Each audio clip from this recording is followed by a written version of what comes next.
Good morning, LC people. Well, I hope you've all caught up with yesterday's adventure when the LC came in. Jason Frost delivered it. And I wasn't sure about the wheels initially. I had a word with Jason. He said, I'm not sure if they're Astrolite or what they were. Anyway, the owner came back to me and said, the Dimag Alleys. Righto. I've heard of Dimag Alleys, don't know anything about them. But when you look into it, and I've had to look into this, and I did say yesterday dip strip and the rest of it, repowder coat, but it can't go that way now. I had to look on YouTube and find out how you find out whether wheels are magnesium. It was some video from a guy in the States. And anyway, I think he'd done videos about welding magnesium.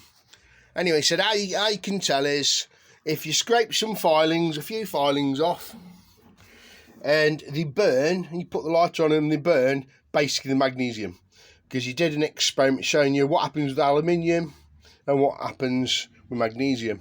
And he said the other thing you can do, if you put vinegar on it and there's a reaction, the magnesium. Or set fire to a few filings, and if they set fire, it's magnesium. But they are magnesium. When you start to scrape a little bit, you realise how actually soft the material is. One of my mates sort of messaged and said they'll require specialist work. So they'll have to go somewhere. They'll have to get stripped somewhere. They'll have to be crack tested. And what he said is they have to put some of the coating on them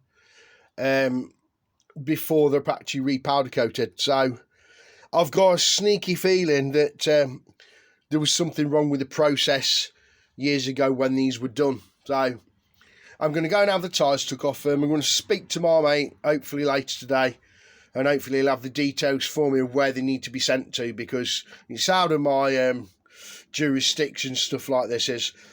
Specialist people need to do these. They have to be crack tested because the softness and the light of the materials. It's I've not come across it before, but we'll find out and I'll keep you posted about it. But these are sort of like, yeah, not something Dave can get sort of readily sorted himself. It's specialist work. They require what they require, and that's it. The tubeless, there's no tube inside there. Look, I took the bits off. I'm like, yeah, okay. But they're hard. I'm not going to attempt to do it. I haven't got the equipment. I'm going to take them down and get the tyres took off them, and we'll see where it goes. But that's your wheels. There's other stuff to do. I'm going to go to the powder coat and take the frame and the few bits that I had. But that's where we're at with it at the minute. I've got other things coming on, but I think these, depending on how quick these guys turn these things around, I don't know. I don't know how long it is. I don't know where they are in the country either. But we'll get to that. But that's where we're at. Dimag Alley wheels. It's actually got Marzocchi forks on this bike. So some of its parts are actually very, very special. It's got Lockheed AP calipers on the front. I think it's Brembo on the back. So there's some nice bits on it. So I need to make sure it's as good as it can be when it leaves me. Don't normally do hybrids. I think the guy sort of looked at the MT because he'd been following me and thought, yeah, Dave's the man for an hybrid. Bless him. I'm not a defeatist. I initially looked at it yesterday and I'm thinking, what have I done? I looked around the bike and was like, yeah, okay.